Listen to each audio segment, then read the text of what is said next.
Hi guys, good morning. Magkakabog kami ngayon ng saging. Here's my sister. Joran! Sharon. Oo, apo ko siya, baby. Ayun. No. We're gonna be... Natanggal na. Uy, Ay, matanggal na. Itang hindi ako mag-ano ito. Sige, ikaw na.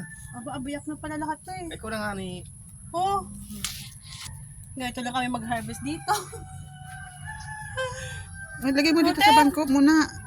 Yung mga na-harvest mo, lagay mo sa bangko kasi bibigyan natin ng ating parents. Malalambot na yung iba, oh. Oo, ubos natin yan. Ang taas, guys. Ang hirap dukutin. So heavy. Ganyan po yung tinatawag na pagkakabog ng saging. Dito lang yan, guys. Ang taas-taas. Hindi ko abot.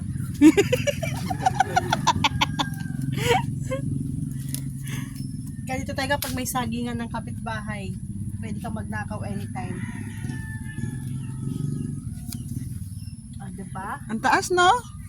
Diyos ko. Nakapaatong pa siya niyan. Nakahiwit na yung saging na. Tama na. Okay na yan. Well, Ay, in-stop mo. Kain ka. Hindi pa.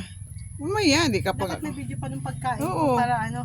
Ito guys, so ang laki. Tignan mo. Ang Tignan mo. taba. Tignan mo kung malumo.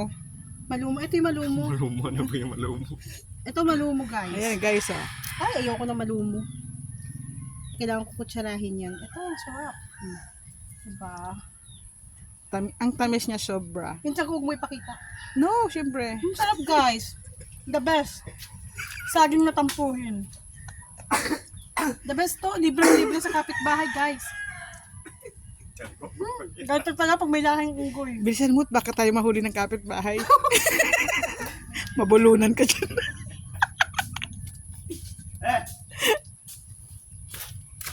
Mahinog na talaga to, oh. Tama na, yun. Huwag na akong videohan. Guys, tingnan mo, oh. Nakarami na kami. Yan yung mga laglag lang doon sa sako. Si ayaw pa kasi, kailangan kasi pag pag maghihimagas, kukuha lang dyan, dudukot-dukot.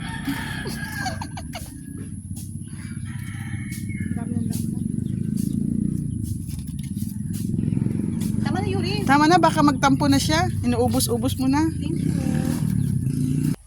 Hi guys, for now ito muna yung napitas namin. Okay, for today's video, this is it. Bye-bye.